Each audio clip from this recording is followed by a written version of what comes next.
1, 2, 3, 4.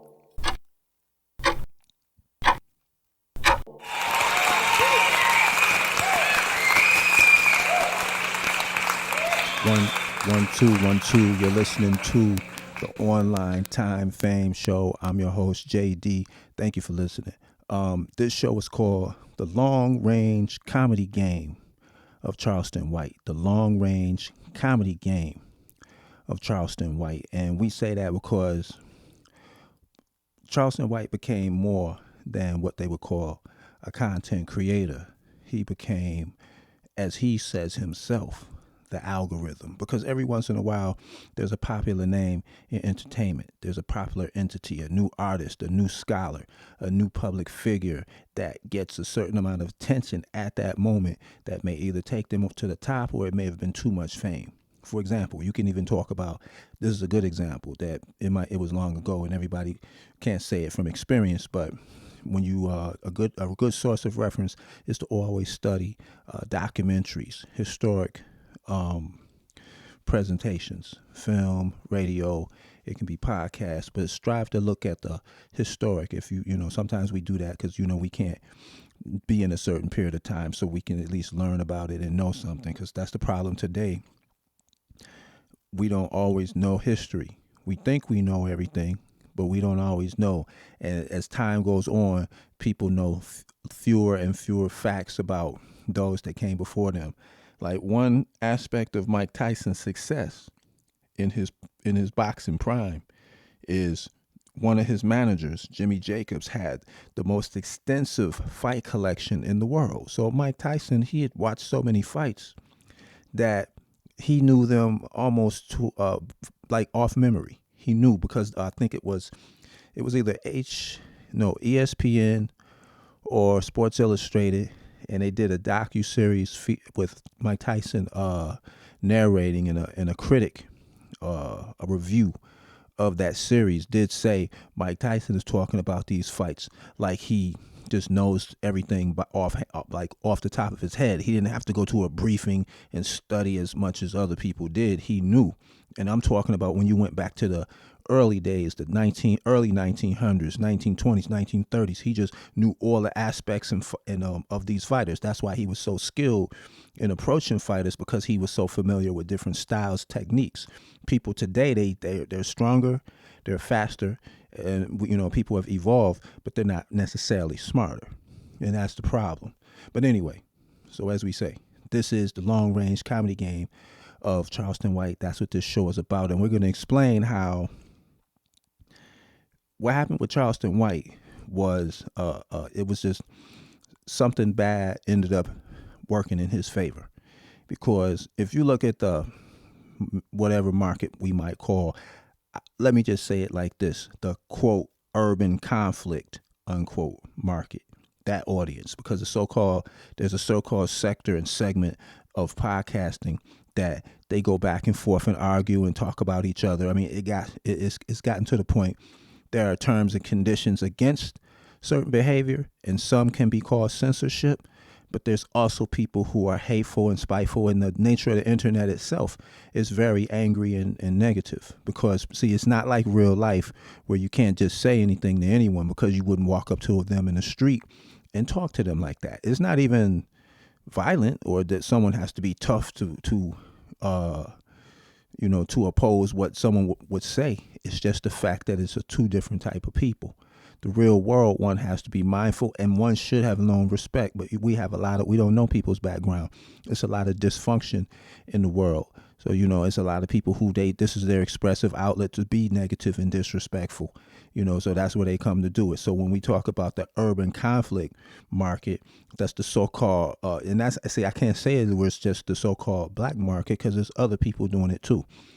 I would say that no one is more self-hating than so-called black Americans, and also there are outside forces that prey and victimize that audience.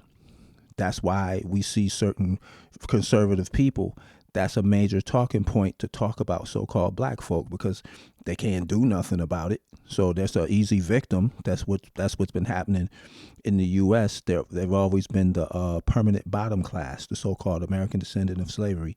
Slavery being an institution and not slavery meaning an individual. So that's why, there's an argument every so often where people say, well, only 2% of people own slaves. Something weird. But it wasn't about the individual. It was about the economy and the business being generated from that institution that made it where you didn't have to own one. Everybody doesn't own an automobile, but they benefit from automobiles existing. They benefit from transportation, from shipping, from trucking, from mass transit. They benefit from those vehicles with wheels that we don't own one. Only a few people own the actual machine. So everyone doesn't have to own that so-called machine referred to as chattel, referred to as Negroes throughout the establishment of the USA. But it was a business model adopted by the country as a whole, as an institution, sanctioned from the top down as the main primary way to conduct business. So that's a whole nother story because we're talking about the long-range comedy game of Charleston White. So what happened was, they got the negative, what do they call it? There's a word, it's the negative, dirty side of social media, where it's just gossip. Because as we always say, there's 3 factors in communication. And everyone knows these. It's small minds talk about people, average minds talk about events, and great minds talk about ideas. There's those phrases that always used to exist where keeping it real was a phrase. And there's always, it is what it is was a phrase. There's always a phrase that becomes popular. So the popular phrase, at one time or another is something that people use, but they may not necessarily apply to the fullest extent that it can be used. So that's why I said, right, so with that negative energy that travels throughout the social media stratosphere, it's used and people just talk about you and they're negative, and it's fighting, it's infighting, and it's conflicts. So with Charleston White, his conflict was different because his conflict came from the administrative channels of social media. So what happened was he would lose his channels. They would suspend him. He would be banned. He would be barred. So everything changed. And so what happened with another group, the successful group, as Charleston refers to himself as the field Negro, that house Negro, the comfortable one on social media who was in the certain programs that they established, and they get monetized and they're friendly and they represent the, a voice that needs to be heard or whatever. They're selected. They were fine getting the check. And but with Charleston White, because he was so brash and his character was so over the top, but it was only in the tradition of, like I said, those voices that are popular sometimes. The popular voice was as the media outlet giant is Howard Stern, the radio legend, who is now on digital radio. But he was, for the past 40 plus years, the legend of that was terrestrial radio, as they call it. It was Howard Stern. Then it became other people. There's Don Imus. There's Glenn Beck, I think it is. There's it's like and I'm talking. It could be liberal or conservative. It could be, but it's those political voices. There's those Rush Limbaugh. There's those power people in the space of communication, and mainly radio, that were giants, and they say controversial things. And that's why Howard Stern is a little different, because he would be considered shock jock radio. For the urban market, from before underground, for those who knew. But after the 2000s, it became Star, Troy Terrain of Star and Buck Wild, because New York City is the largest radio market and the largest city in the U.S. He was the largest urbanly. Now there was others on the urban scale, like Tom Joyner in it was others. I mean, I'm talking about legendary far back. There were others that always appear, but at this and we're still there. But at that moment, Ricky Smiley is another one. But at that moment, it became Star and Buck Wild, being it was the flagship here in the U.S. and being in New York there, and then being that it become a syndication. And they started playing those shows in other cities. And once it went to that level, he was the top. So when you're talking about online time fame, the reason why we express what online time fame means, it means this is the digital era. It's different than that terrestrial radio. We mentioned terrestrial radio legends, and they still broadcast, and they can come online and they can do it the way they want to do it. They don't have to shoot for the top spot because they've been there and done that. But it was Charleston White. This is his moment. So there's others. There's others that were already established. A lot of people were already in the digital landscape, and they were doing their thing, but they've made some mistakes. So when Charleston White got shut down, when he got suspended, banned, channels removed, he couldn't be monetized, and then he suffered. Something told him, I got to find another way to sustain myself economically, because these people can, within their own terms and conditions and rules, they can shut me down whenever they get ready. So once he realized that was a what they would call a blessing in disguise, as they would say, and that became something that said, you know what, I got to get something else going. So he got merchandise. He got his own website. See, and he starts to move beyond the digital space where people could censor in the name of terms and conditions. It's called terms and conditions, but it can still be internally censorship, because who decides? Now, I mean, that's a whole nother conversation, because let me briefly say it like this. Any rule that goes against so-called government law, state law, cannot be protected. That's why when people get indicted and people say, well, he couldn't speak against such and such in court because he was under a non-disclosure clause, that they had a private agreement that he couldn't talk. Yes, but non-disclosure clauses are not protected under so-called law. So that law supersedes. If a crime has been committed and I can't speak about the crime because of a non-disclosure agreement, crimes are not protected by non-disclosure agreements. So people can speak without penalty if it's a crime or some so-called breach of the law has occurred. So that's why with Charleston White, once he saw he could be shut down, as I said, he started those businesses. He started a website, and then it changed. Everything became that long-range comedy game. That's what he did. He started booking shows. He started doing appearances, of course. And that was the first step. When he started doing interviews, he didn't have to wait on any revenue from advertising or small sponsorships, where most people get that revenue that's included on the social media platform that they're on, and they get that steady check every month. But he didn't get that. He just went and started doing interviews and capitalizing off interviews because of the views he would receive. So he could go to multiple channels and didn't even have a channel himself on a particular platform, but he could be interviewed on people who had established platforms, and they would take the risk on what he might say because they wanted the ratings, but they didn't want to be offensive to the point where they couldn't monetize. So that was how he started moving on that level. Then he transcended the game. He transcended the game when he went long range, and it became the long range comedy game. See, once it became long range comedy and he started booking himself into comedy clubs around the country, he started doing stand-up comedy like a traditional comedian. He moved from the digital world onto the actual world, not the virtual, but the actual. So it was no longer viral and virtual. It became actual and factual and real, like the real traditional entertainment, the real stage. So once it became that, and he was able to go to comedy clubs and he was able to perform it, and it wasn't even comedy clubs at first. It may have been a regular club, some type of venue, whatever how he did it in the beginning. Now he's established, he's growing, still as a new comedian, but he's moving around differently. And he's able to get book at comedy shows and do well as far as ticket sales.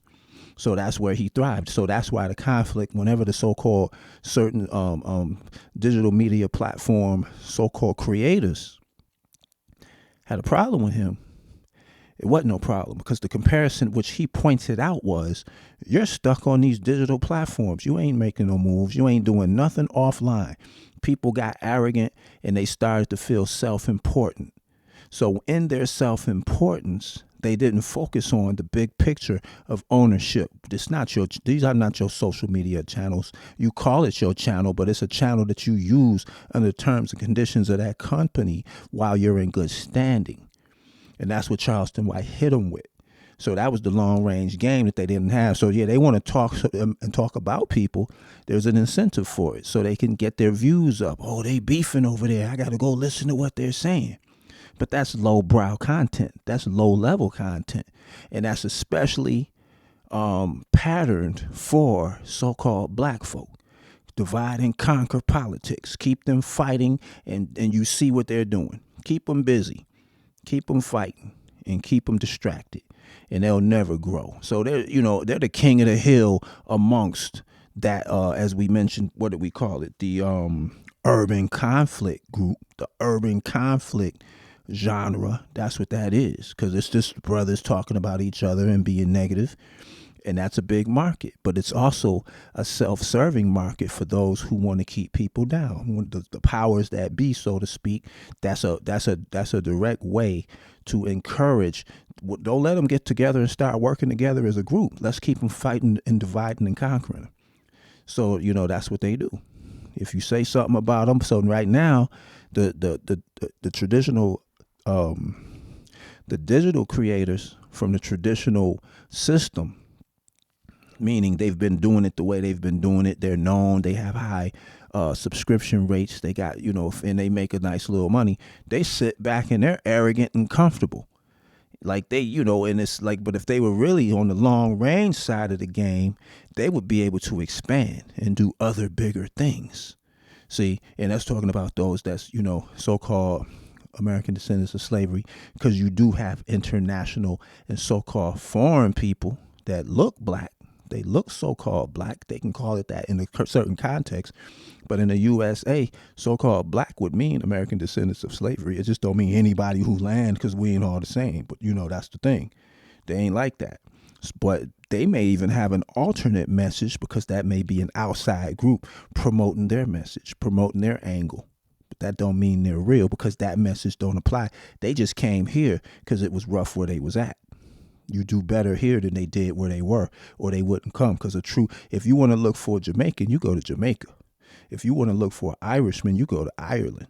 See, that's what it was. But so people, when they claim back home, you wasn't able to make it. Back home, your economy doesn't sustain. Back home made you pack up your bags and leave. Who would leave a place that's great? So, not to say they don't have aspects of greatness. It ain't this. It ain't the USA.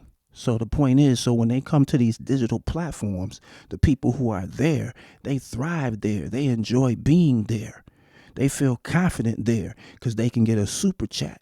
They can get AdSense revenue through Google. They're satisfied and their bellies are fat, and they're sitting back, and they had the higher than thou hierarchy. I'm the man. You just watching me. I'm you a squirrel trying to be in my world. That's the philosophy. That's the mentality that a lot of people have. Indirectly, it may just be through their actions, but they ain't really balling like that. But in the digital landscape, yeah, they're the man. So when Charleston White said, oh, no, I'm in the long range game right now. I done expanded. I'm coast to coast. It's cross country. See, and anybody know the street, they know what they mean when they used to say it's cross country. And I ain't talking about no videos. The video got it from the reality of where it really come from.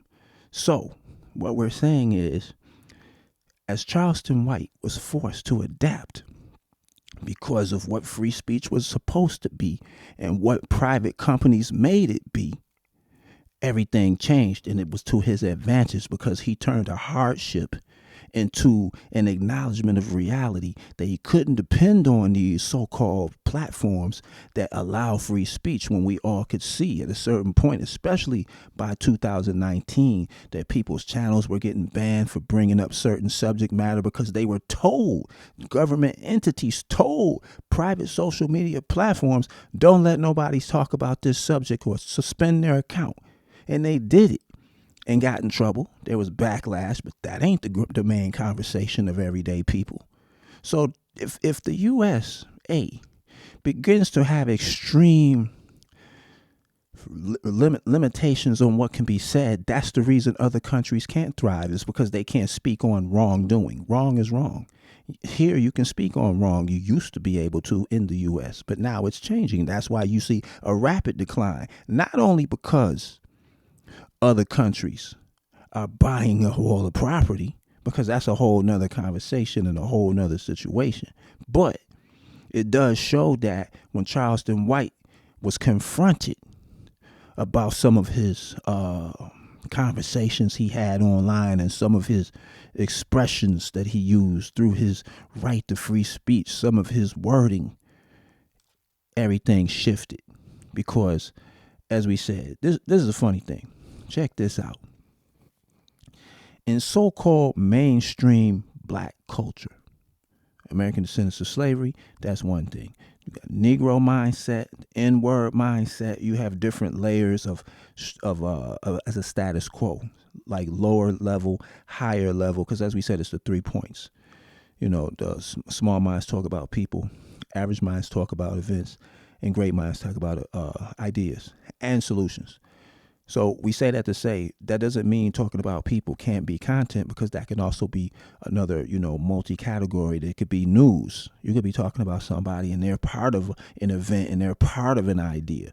So, but you could also just have it where it's gossip, entertainment, but there's still knowledge to be learned in anything that you read. You learn it when you read. You're practicing reading. When you're hearing something, you're hearing words being used. So it is helping you with your articulation. So it's helping you develop. People like to look at the visuals. So even with this, with the online time fame podcast, soon as people see, oh, what is that, podcast? Everything is called a podcast, but it's really video on certain platforms. That's not a podcast, is audio. It's only sound. It's no picture. Podcasts began in the early 2000s. I mentioned it on another episode, like 2003. And it was because of the iPod was part of the name, and then it was a broadcast because it had started, if I'm correct, at the New York Times. Someone had created a way to do audio for the New York Times magazine, one of the writers there, and they did something for them so they could make a broadcast, and it was audio and it was on a computer. That was the first of the podcast, and before that it was just regular radio.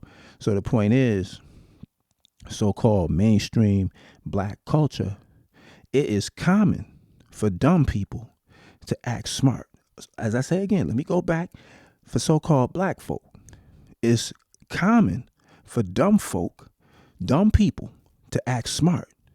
They are accepted as smart, but really they are only popularly accepted. Like, they're accepted popularly as being smart, but it's delusional. It's not real. They just, that dude is my man. I like her podcast. I like his podcast. And they're accepted as smart, but they're really popularly accepted. It's not that they're right in what they're saying. And then when you switch it around, that forces smart people to act dumb in order to gain the support and confidence of the masses, of the so-called Negro people. So in order to get really accepted by like the common everyday so-called black person, and that can be said on a parallel level for certain Caucasians too, because they got their conservative right people that say stuff that ain't factually accurate. Is lies. They got propaganda too. In other groups, it can be all groups. It don't just got to be a Caucasian. It can be Greeks. It can be Ghanaians. It can be people from the Caribbean. It can be European. They all can have certain like ideals that they want to uphold that are false, but they got listeners that want to hear that. So it's dumb. And so, and at another level, That don't mean they're all dumb, because some people are smart enough and they play dumb. See, so they deliver the message dumb. A lot of people are dumb for real and they think they're smart. So that's why we say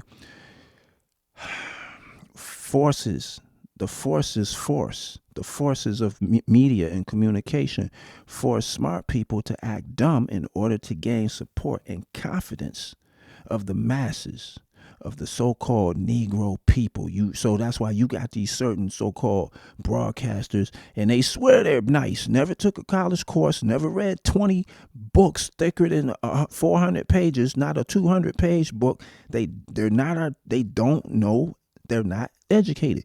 So you got formal education and then you have education, because one can be formally educated, went to college, read the books they told you to read. That don't mean you're really intelligent, but it means they have passed a certain curriculum and of acknowledgement through a state certified institution. So that doesn't, so there is some merit in it. But there's others who've strictly read books and they can know the same thing. And the latest example we can give for that is the way that a lot of people in the tech industry, they weren't going to get computer science degrees no more. They were just learning the programs that they needed, and they would teach themselves the certain languages, and they were able to get the same jobs because they would be tested if they knew the information. And tech industry wasn't as strict to say someone had to have a degree. They had to know how to do the job, and they got tested, and they were taking people that accept them in employment. I know a number of people got hired like that. They know what they know. They know computers, so they work in computer jobs where they have to be able to execute what they know. They come in with a certain skill set. So it wasn't the degree itself. But what I'm saying is, among so-called black folk, it don't have to be data. They don't have to have research, credible research, not skewed and swayed and moved around and doctored and cooked up research. You can skew and move around statistics and make it say what you're trying to make it say, and it don't mean it's right. It's not acknowledgeable on a factual level. So the saying goes, a smart man can play dumb, or a wise man can play a fool, but a fool can't play the wise man. And everybody knows that. So as we say, when you go back into Charleston White, he have to say some ignorant stuff. He have to say some dumb stuff, because that's what gets the attention of the masses. They don't want that. Sometimes we don't want to think too hard. I'm tired. I'm driving home from work. I had a hard day. They've been pressing me. I don't want to just be into a deep conversation. So you listen to some entertainment to relax your mind, so you could get your mind set for when you get home, and now you got to deal with your family and children and wife and just some other household situations. So there is a time and place for not to say dumb content, but less serious content for entertainment. Let's put it like that. But sometimes, as a so-called group, so-called black folk are held to the standard of playing dumb. That's why you got people from all over the world, and they talking and they're really not even from here. They from another country. They don't talk nothing like what they talk like in public in their house, because the people that they grew up with, their grandparents and parents, got accents from the countries they came. But since the kids grew up here, they don't got that accent no more. And I've heard arrogant people say, my parents are from such and such. You too. My parents are this. No, you're too. You are that of what your parents were. That's what you are. What you mean? You ain't switched. You calling it American now? No, bro. Your mom and them is from the Caribbean. You're Caribbean. Your grandmama Caribbean. You're Caribbean.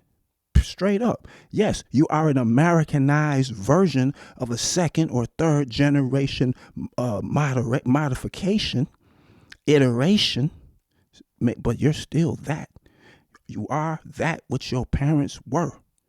You are that of your people. What do you mean? But people switch and change up stuff. Oh, no, I ain't that. But my point is, you act like that. You don't think you do. You think you got it all down. It's like double Dutch rope. You watched it go back and forth, and you jumped in and played, but you don't know every move on the chessboard, bro. My sister, y'all don't know every move. You swear you do, but it's a bunch of backwards stuff that you can't tell nobody nothing. There's a constant decline of the American state of being for over for years. And you can also say some of that decline is in the recent what we see, all the imitators and perpetrators. You can come to America, get in a movie, and act like an African American, and as soon as I see you, I'm like, that ain't how they do that. You thought you knew, but you didn't. Let me give you a good example. There's this movie called American Gangster. American Gangster was based on the story of a so-called. It was a story in New York Magazine. We're talking 2000. Let's go to 2003. Frank Matthews did an interview, and he rode around and he told stories. And so they took, this is one of the few times, most of the time, the same people who created, I'm thinking the writers from Casino, if I'm correct, the producers of Casino produced American Gangster. It was either Casino or that other movie, Goodfellas, one of them two. The people involved in one of those were involved with American Gangster. And as I said, most of the time, a movie is based on a book.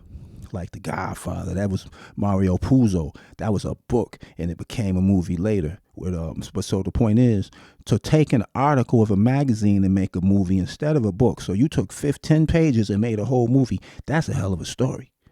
But there's nuances in the story from New York Magazine. It could be found online. The movie don't even come close because he was such a storyteller that it was an amazing story. But when you really look at it, when we saw Idris Elba play one of the characters that Denzel Washington's character confronted, that ain't even how the story went. And if you listen to Idris Elba's voice in that part when he's playing this dude Tango, maybe that was the real individual, what they called him in the magazine. So it may have been Tango in the movie. He had to go back and look at that clip. He's using an Italian accent. Because he's trying to be a brother, but he ain't a brother. He's from Africa. He's a so-called, he lives in England, but he's a so-called Nigerian. Idris Elba, the actor, he ain't no brother like that. So any brother who been here and they great-granddaddy and great-great-great-granddaddy and great-great-great-great-granddaddy, them been in them streets and know that game and know how to talk and know that long-range game, that wasn't it. That wasn't it. He said, Frank, are you gonna shoot me? That's Italian sounding, bro. That wasn't it. So that was, but you ain't, your wires got crossed up. I mean, you did the show The Wire, and you was imitating real good on there, but it just be something that don't be there that those that know, that those live through. That's just like if an African saw you over there in Africa, maybe see, the thing is, they say, well, brothers play Africans in the U.S. market. Nobody goes to Africa and gets on African TV and plays an African. They laugh you out of town. But here, you can come and they're good actors, but it's still the 100% authenticity ain't there. And they don't want the authenticity there because if you was a great enough actor and played a brother good enough, you couldn't treat brothers the way you treat them.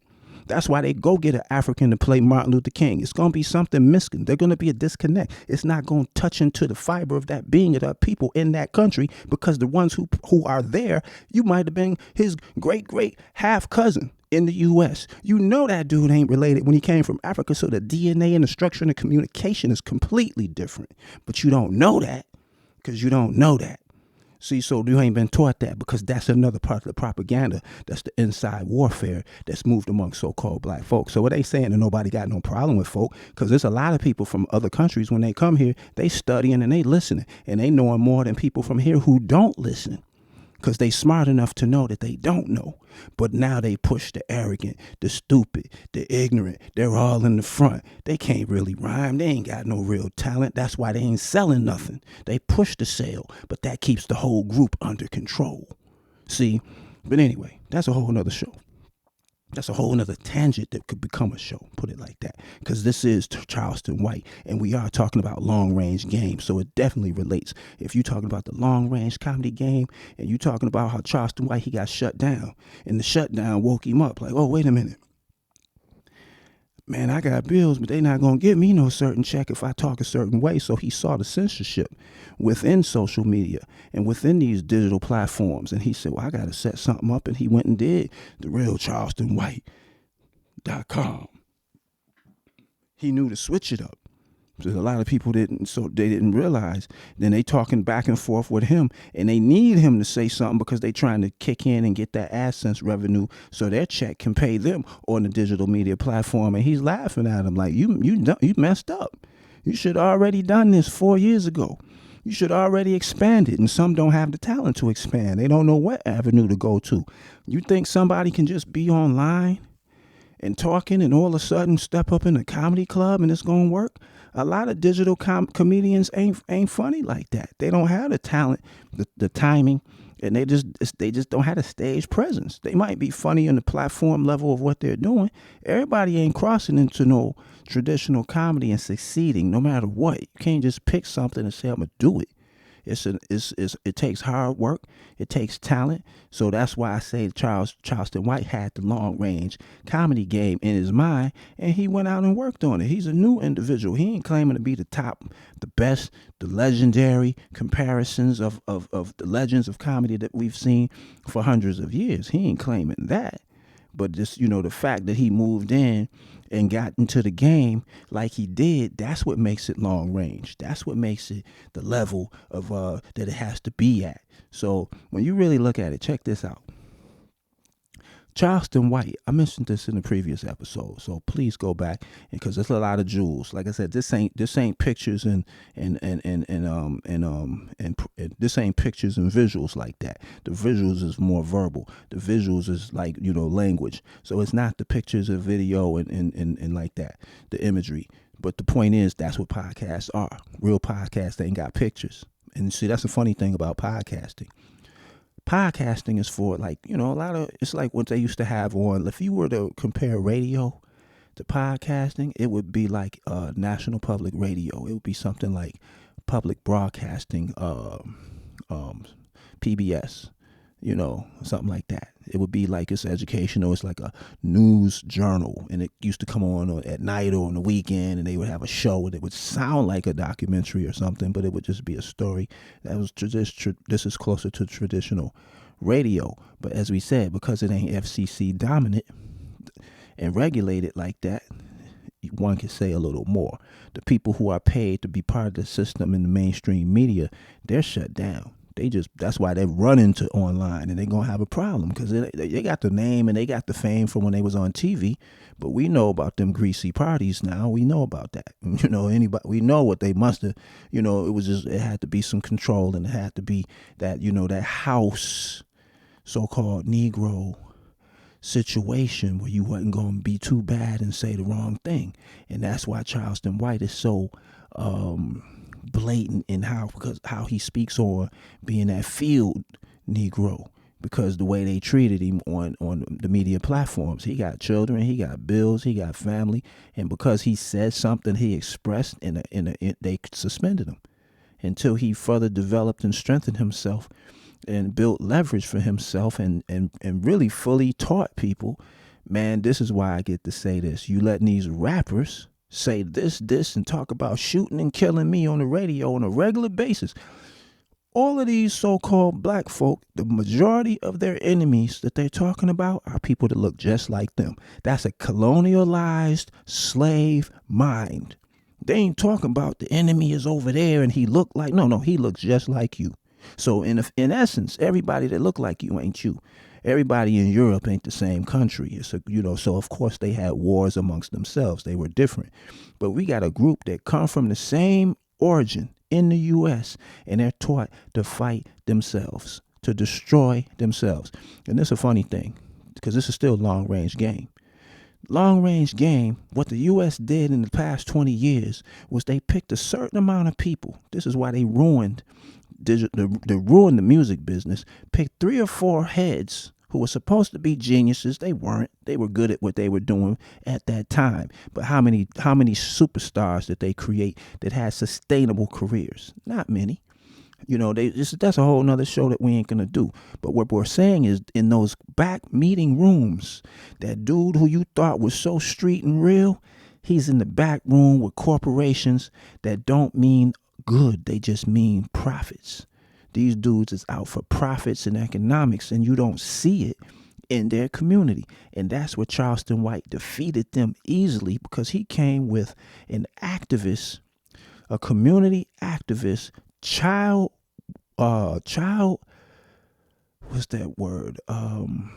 welfare, in the interest of children.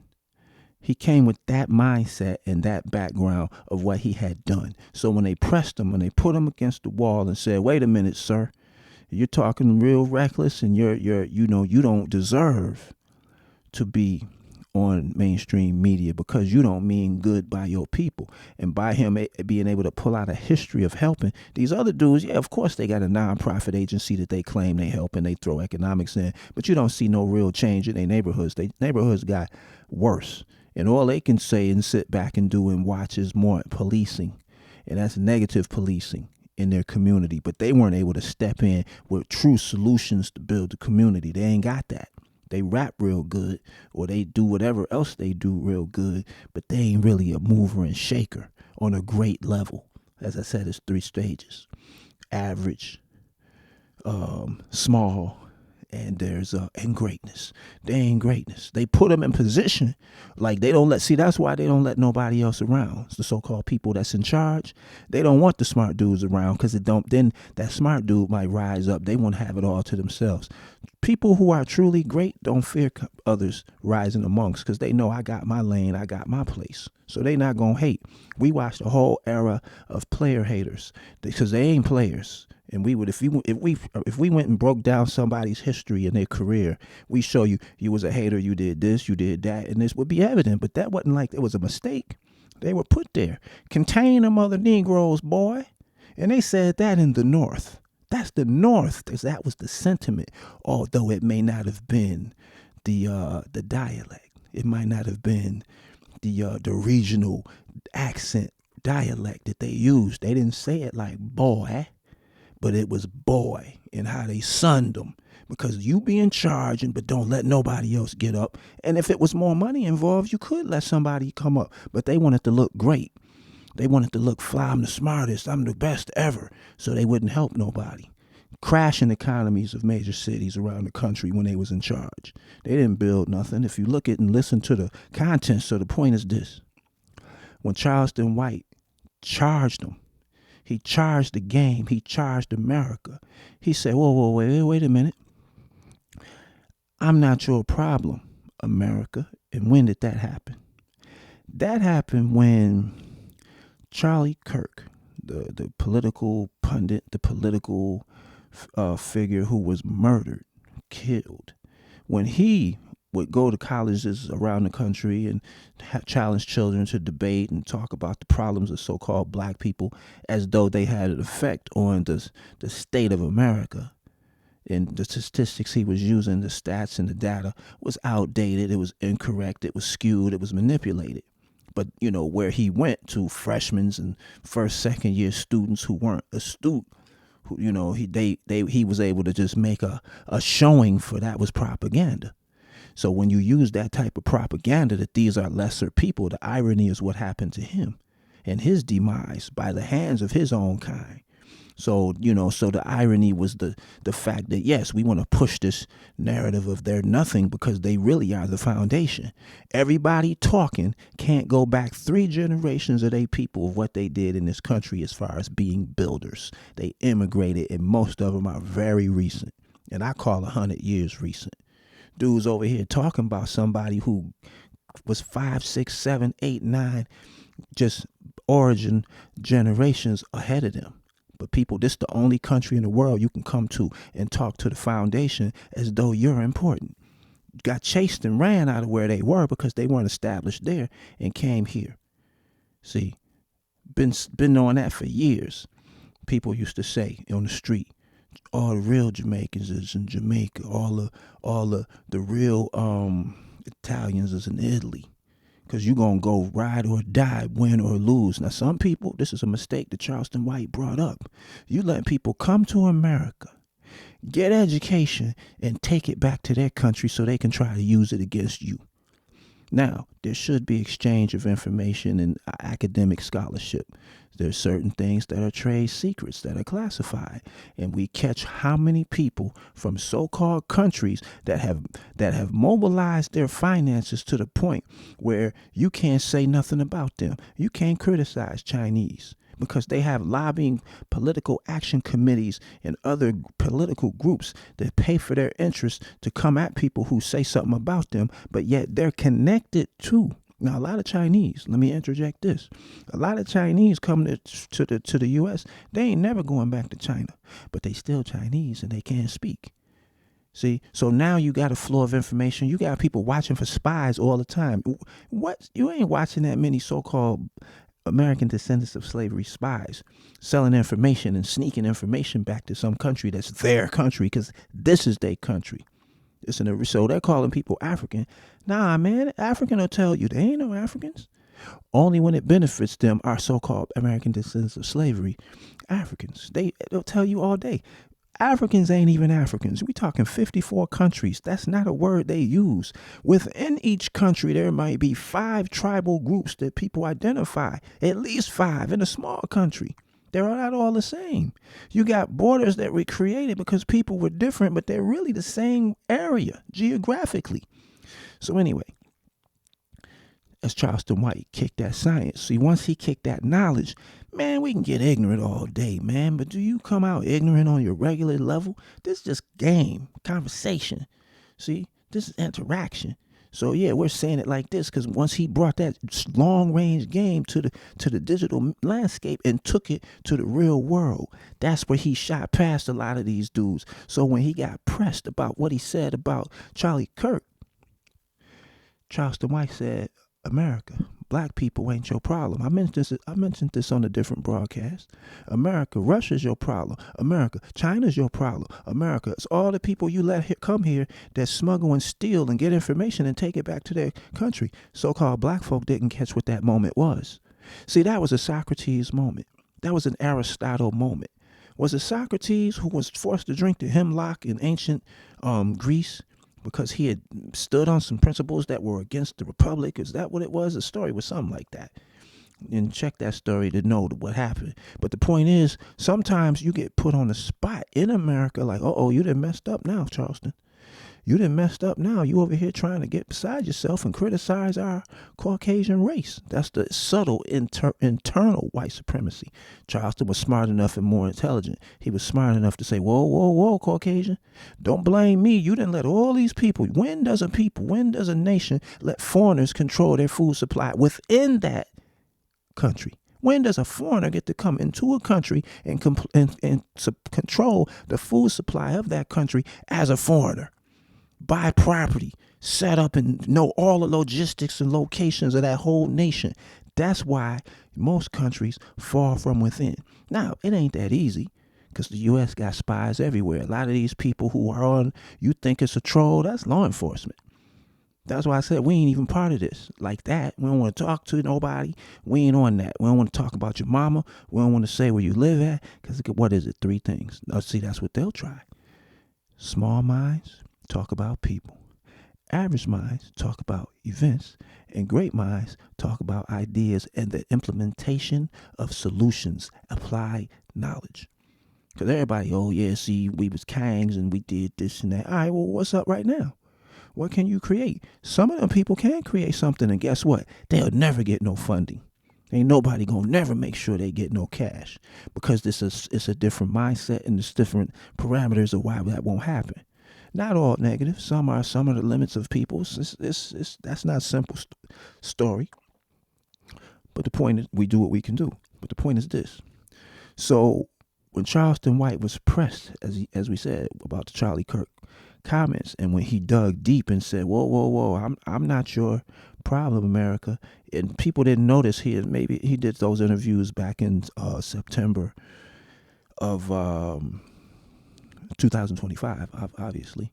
And when he came at him like that, that went above people's heads. A lot of so-called black folk, like, why he saying that? They just thought it was regular conversation. No, that went to the core of so-called Caucasian society. For him, that was an embarrassment where you had major industries that used to operate and had gross domestic product, gross national product that was manufactured, whether it was in the States or by a company owned by the States, and they had more exports than imports. So for the U.S. to fall where they're importing all these cheap goods from China, that's a downfall of your culture that was based and fueled by greed. And if it wasn't greed, it was treasonous because you wanted the country to fall off. So that's why you shifted everything. And that could be true because in a sense that this is the case. All these people is foreign anyway. Always calling somebody foreign, they're foreign.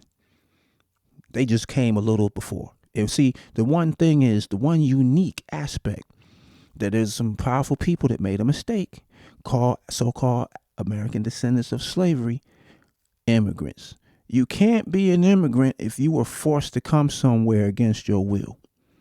That's why they ain't immigrants, because they were brought there. So, if you say someone was sex trafficked, human trafficked, child trafficked, and someone grabbed them and brought them against their will, maybe even deceived them, because that's a whole nother story. We ain't gonna get into it like that. Told them another reason why they were coming. Hey man, they got a great job for you. They got work over here. Come on through. We got some things to do. And it could be someone that's already in that place. Yeah, I got this building down here. We do light manufacturing, man. And then you get in there, they lock the door, and guess what? Now they're being trafficked for whatever reason, for whether it be organ traffic, whether it be sex traffic, So that's why the uniqueness of the American descendant of slavery, they're the only group in this country that's not slaves because they weren't brought against their will. So what they call slavery will be today called human trafficking, sex trafficking, or child trafficking. But the reason why they didn't call it that, because they were like, well, no, they're not even people. They're not even humans. That's chattel. That's labor. And some of the labor was intelligence. It wasn't just physical labor. It was intelligence. So let's just call it business as it is and just say, no problem. That was business. It wasn't personal. The dilemma and the stigma of America, the guilt of America, is because someone can always tell them the truth. That's why they foreign people. They can't say that. When you can speak freely about what America is, love it or leave it, good with the bad. I ain't saying it in the judgment of condemnation, because we're still great. We are who we are because of what we went through. That's why we're probably the greatest group on the planet. That's why we're held back from being great. If you see but when it's in time of need, they throw you the ball. Oh, you ain't take the last shot. I couldn't get a shot all game. I got the jumper. I got the game. I ball, but I can't even play, because everybody else thought they were doing good while they were winning. But now that the game is on the line and the losing game is coming, the losing time and the shot clock is running out, then you throw it to the dude who you never liked in the first place. And that's why we say this is a whole nother show we want to do. And we're going to bring to you about meritocracy, meaning you are based upon what you earn. And the meritocracy is really a myth, because it's so-called certain groups that are so-called in favor get first choice to do stuff, whether it may be nepotism, meaning they may be related. Oh, that's my nephew, I'm gonna put him on, and that's natural. Or that, it may be somebody from so-called similar race. Oh, he's white, let's hire him. That makes sense. You want people around you who communicate with you and relate to your cultural norms. I get that. So it ain't strictly all hate. It's just that a lot of people can't do the job. That's why. Talk about basketball. We said balling, right? We said cross-country game, and we said long-range game, right? Let me tell you something about basketball, and you talk about hate. Did you know that the first player drafted by the Boston Celtics, like if you look at the Boston Celtics now, it's a bunch of brothers on there, and you don't even remember, oh, yeah, Boston Celtics. But if you watch documentaries, you watch 30 for 30 on ESPN, you know about the greatest rivalry in basketball. It was the Boston Celtics. I would say the greatest, in my view, because someone could go further back and talk about the era of Bill Russell and Will Chamberlain and Bill Russell and others. But let's just stop with the one of the most recent rivalries was Magic Johnson's Los Angeles Lakers Showtime and the Boston Celtics, and led by Larry Bird. That was a great rivalry because it was Boston, where they don't like nobody but Irish people. They hate everybody. They're similar to Philly. It ain't personal. They just got that type of pride where it's their group. They're just hardcore, from the shores of Chattel. You know what I'm saying? Boston. They're that port. When you talk about just the team had a certain essence. But the funny part is they drafted this. They were the first to draft a so-called American descendant of slavery, so-called Black American, Boston Celtics. First team to have all 5 starters, so-called Black, Boston Celtics. First team to have a so-called Black coach, Boston Celtics. See, so this is the funny part, which gave it so much of layers of drama, because on one hand, these dudes are this, they was doing stuff to even the team members, defecating in Bill Russell's bed, breaking in Bill Russell's bed and defecating, breaking into his home. Bill Russell, the star player for the Boston Celtics, breaking into his home and defecating in his bed. And and so deep, but so you're dealing with all these dynamics, and so when it became the Boston Celtics, they favored a certain type of group. Yeah, they were good, but they had a certain identity. They were like, that's what they were, and so California Magic and the Los Angeles Lakers, it was a rivalry that reflected the nation. So it was big. If that type of rivalry could be today, the sport would be the biggest of like it would be at the levels of soccer. But because they tried to integrate basketball and make it a global game, do you know who made basketball a global game? The Harlem Globetrotters were the first team to travel and take basketball to many countries around the world. Go watch documentaries on the Harlem Globetrotters. It was really they're from Chicago, but they call it Harlem because that was the name that everyone would associate and know that it was so-called black folk. Because at the time with the Boston Celtics, the Globetrotters predate that.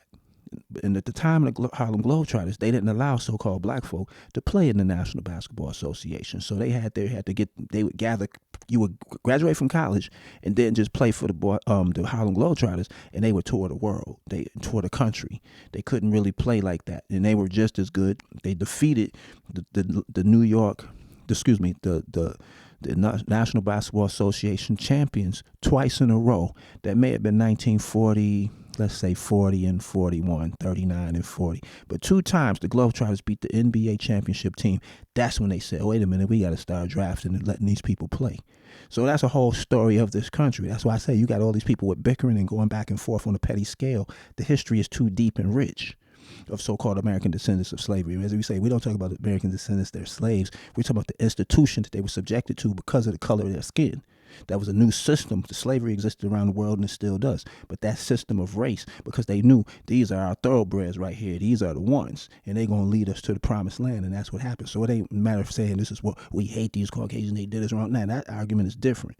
That argument ain't that. It's more nuances to it than what we hear, because that's race politics that triggers emotions. And we ain't here. This is all knowledge. This is elevation. So you can't hate people. That's why they never could do nothing about it, because the hate wasn't there. You have anger of those who don't know. And there's some justifiable anger in many situations, but it was hate.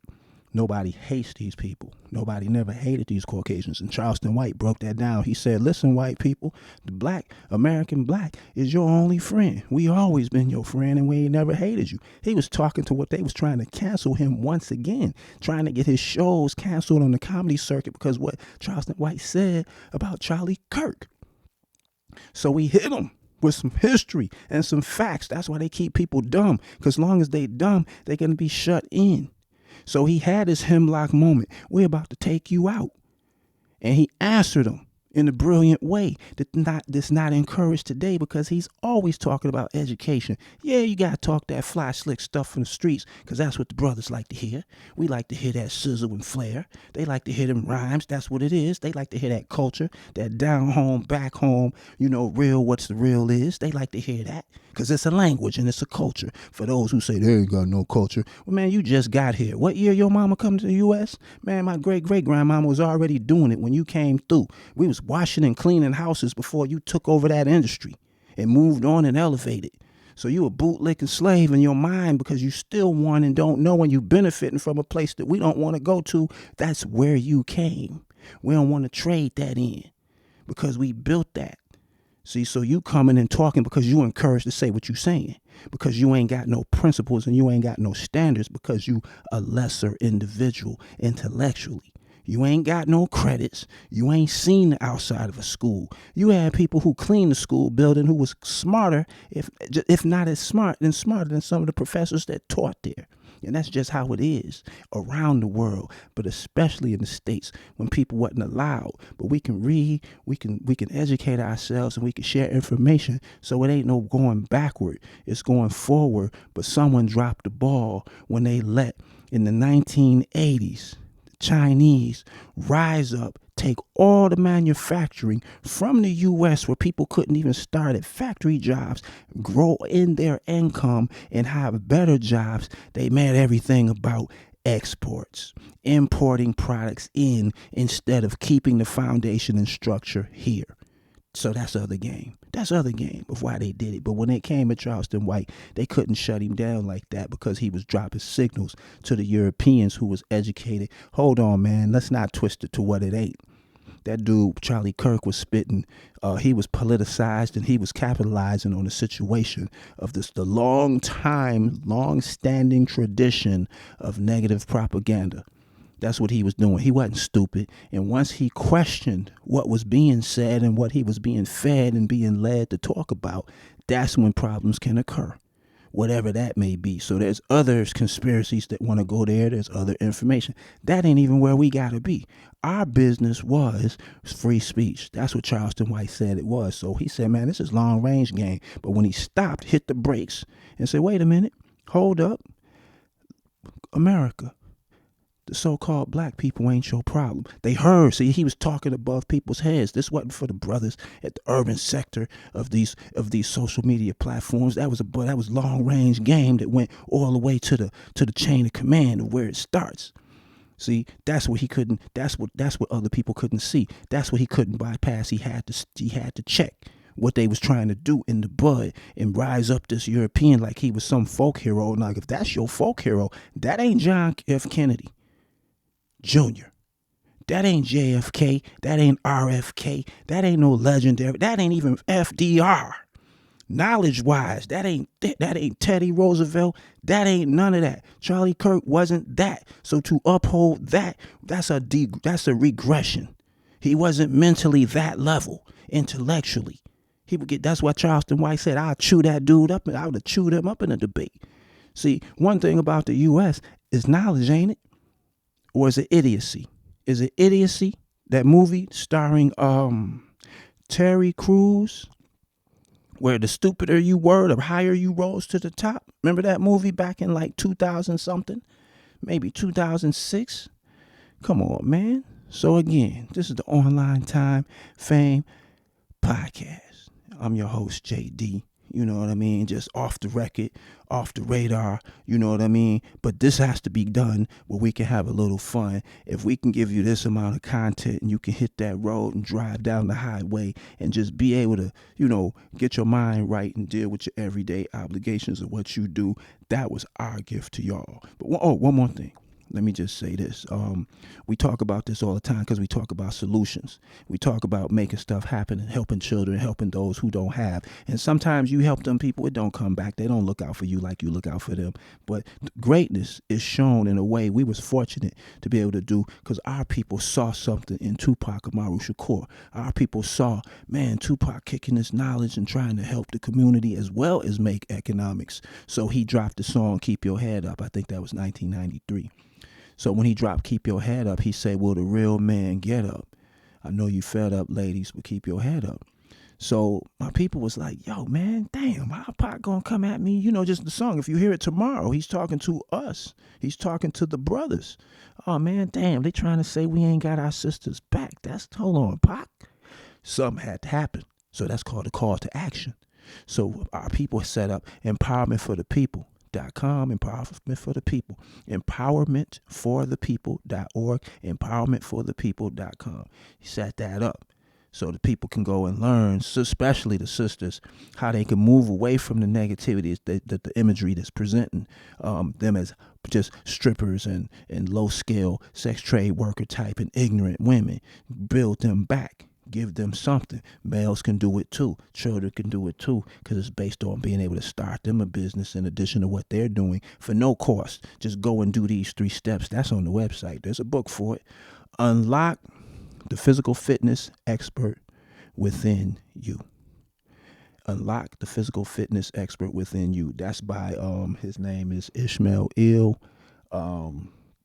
That's the author, excuse me, not his name, but that's the author, Ishmael Ill, because that's his title, attribute and title to be correct. But that's the extended version of the what's on the website for free of ideas of how to build oneself up mentally and physically, which is necessary for whatever is going to be done. But to give something out, that's what proves that these dudes who have been placed in these power positions in entertainment, in media, they ain't really got that level, because our people did that from the street with nothing and built a whole something that's going to take over and have everybody's trying to claim parts of it. So that's why they had to put it in written format so they could have the dates and proofs that they already put that down. Because what happens is in this U.S. society is so much of a scavenger place now. Everybody see what you doing, keep you where you can't roll, can't rise, can't be long range, and then they try to take the idea and do it for themselves, because it ain't a meritocracy is where your merit, your own individual hard work helps you elevate. That the U.S. ain't never been that for the so-called American descendant of slavery. That's why it's such a sore spot and resentment, and people don't want to face the fact. But that's why Charleston White said, while you was looking at me and you got your own insecurities about what we do, what we've been through, what we do, how we elevate, how we try to motivate and shake, y'all trying to stop that, knowing I ain't your enemy. We don't hate y'all. We your only friend. We the only one was there with you when you was doing bad. We the only ones our forefathers helped you come up. But then you reach out and help everybody else who don't even like you for real, and they really stabbing you in your back. That's why you look at China 40 years ago. They wasn't doing nothing. And now, because the U.S. said, well, let them build all the companies because we don't want to really develop our own workforce like we should, they then rose up with a bunch of military and economic firepower. But that's a whole nother story. Anyway, you're listening to the Online Time Fame Podcast. I'm your host, JD, and let me just say peace. Let me say peace. Let me say peace. Let me say the street say, is the street say, always. Let me say peace.